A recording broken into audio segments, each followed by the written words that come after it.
বাঙালি জীবনের সাথে জড়িত জাদু বিশ্বাস বা টোটেম ও ট্যাবু কালচার নিয়ে ডক্টর অতুল সুরের লেখা বাঙালি জীবনের নৃতাত্ত্বিক রূপ এই গ্রন্থটির একটি অংশে একটি সুন্দর ব্যাখ্যা পাওয়া যায়। আজ থেকে বেশ কয়েক দশক আগে পর্যন্ত বাঙালিদের নামকরণের ক্ষেত্রে 1 কড়ি, 2 কড়ি, 3 কড়ি, 5 কড়ি, 7 কড়ি প্রভৃতি নামগুলি ব্যবহার করতে দেখা গেছে। এই ধরনের নামকরণের পিছনে কি কারণ থাকতে পারে জানেন কি? আসলে অতীতকালে নবজাত শিশু মৃত্যুর হার ছিল অনেক বেশি। এর পিছনে ছিল চরম দারিদ্র্য ও অপুষ্টিজনিত কারণ। আর তৎকালীন যুগের চিকিৎসা ব্যবস্থাও আজকের মতো এত উন্নত ছিল না। অগত্যা এই অসহায় দরিদ্র মানুষগুলির আশা ভরসা ছিল অলৌকিক অতিলৌকিক জাদু বিশ্বাস বা বিভিন্ন লোকাচার।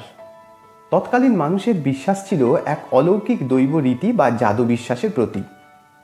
যে সমস্ত মায়ের বেশ কয়েকবার পরপর মৃত সন্তান প্রসব হচ্ছে, সেই সমস্ত মৃতবচ্ছা মায়ের যদি কোনো জীবিত সন্তান প্রসব হয়, তাহলে সেই জীবিত সন্তানকে অন্য কোনো সন্তানবতী মায়ের কাছে সমর্পণ করে দেওয়া হতো এবং পরে কড়ি দিয়ে কিনলাম এই বলে সেই সন্তানের মা তার সন্তানকে 1 কড়ি, 2 কড়ি, 3 কড়ি বা 5 কড়ি বা 7 কড়ির বিনিময়ে রূপক ছলে কিনে তার নিজের সন্তানকে আবার নিজের কাছে ফিরিয়ে নিতেন।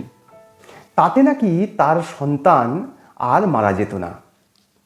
অর্থাৎ সন্তানবতী মায়ের ভাগ্য বলে বা পুণ্য বলে ফিরত মৃতবচ্ছা মায়ের সন্তান ভাগ্য।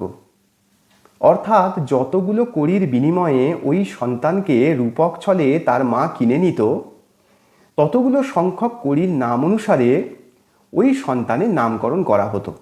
অর্থাৎ ওই সন্তানের নামকরণ 1 কড়ি, 2 কড়ি বা 3 কড়ি বা 5 কড়ি বা 7 কড়ি ইত্যাদি নাম রাখা হতো।